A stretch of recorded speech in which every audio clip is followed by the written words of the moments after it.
Charles est en panique après l'agression qu'il vient de subir à son domicile. À l'extérieur, Andy perd patience et choisit de fuir. Charles tente de joindre Varney, mais celui-ci, toujours furieux, ne répond pas. Il appelle ensuite son frère, qui préfère contacter Felicia. Ils évoquent l'idée de se revoir bientôt. Roy finit par répondre à l'appel, et Charles le supplie de venir chez lui, affirmant avoir été cambriolé et être confronté à une situation grave. Cependant, Roy est absorbé par l'arrivée imminente de Kimmy au bureau et n'écoute pas les appels à l'aide de son frère. Traxon, présent avec Felicia, entend la conversation entre Roy et elle. À ce moment, un officier informe Traxon de la découverte de plusieurs corps dans le motel où il se trouve. Horace, à bord de son jet privé, contacte Angel pour lui demander de transmettre un message à Kimmy, qu'il n'arrive pas à joindre. Il lui dit qu'il lui a laissé une carte de crédit à utiliser. Angel part transmettre l'information, et Kimmy finit par répondre à Horace. Ce dernier lui conseille d'arriver en retard au bureau pour agacer sa famille, tout en la mettant en garde contre Olivia et Norman. Il croit en sa capacité à perturber l'équilibre familial. Kimmy lui confie son appréhension, Horace l'encourage à se venger, en lui rappelant les torts que lui ont causés Jules et Roy.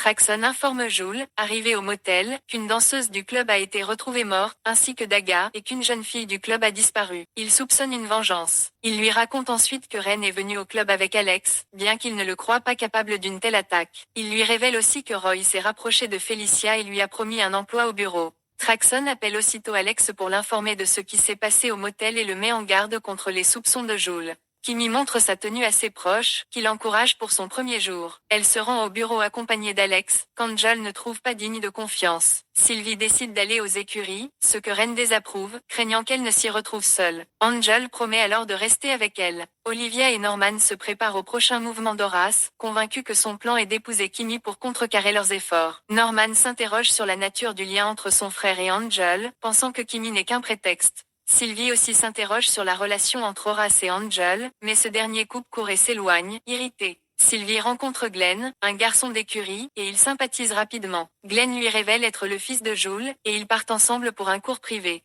Jules demande à Roy de ne plus revenir au club, mais Roy insiste sur son projet de faire de Felicia son assistante. Jules essaie de le faire changer d'avis, sans succès. Pendant ce temps, Angel se rend au garage d'Horace, où il croise Whiteman, qui s'interroge sur les privilèges accordés à Angel. Ce dernier lui explique avoir aidé Horace lors d'un cambriolage. Whiteman, bien que travaillant pour Jules, se dit prêt à servir Angel, en tant qu'invité d'Horace. Angel se reconcentre alors sur les voitures. Horace rappelle Kimmy, toujours en route pour le bureau, pour évoquer Mallory. Kimmy admet ne pas lui faire confiance, et Horace confirme qu'elle agit uniquement dans son intérêt. Angel récupère auprès de James la carte de crédit donnée par Horace, prend une voiture, et part faire du shopping.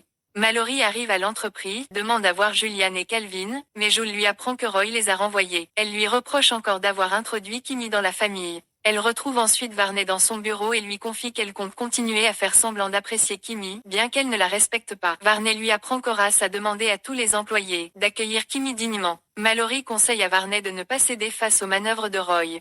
Ren part à la recherche de Sylvie et Angel. James l'informe qu'Angel est parti et que Sylvie est avec le garçon d'écurie, ce qui l'inquiète. Kimmy fait enfin son entrée dans les bureaux familiaux, accueillie par une haie d'honneur des employés. Mallory l'accueille au nom de tous. Kimmy rappelle qu'elle est là en tant que directrice générale et demande à être appelée Madame Bellary. Varney l'informe que la réunion des actionnaires est prête, mais Kimmy souhaite d'abord voir son bureau. Mallory propose de l'y conduire, mais Kimmy exige que ce soit Roy. Ce dernier garde son calme en public.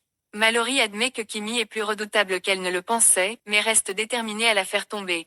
Ren approche des écuries en entendant des bruits suspects. Elle monte et trouve Glenn très proche de Sylvie. Elle le repousse violemment à l'aide d'une fourche, le faisant basculer par-dessus la rambarde. Que penses-tu de ce que va faire Ren face à cette situation ?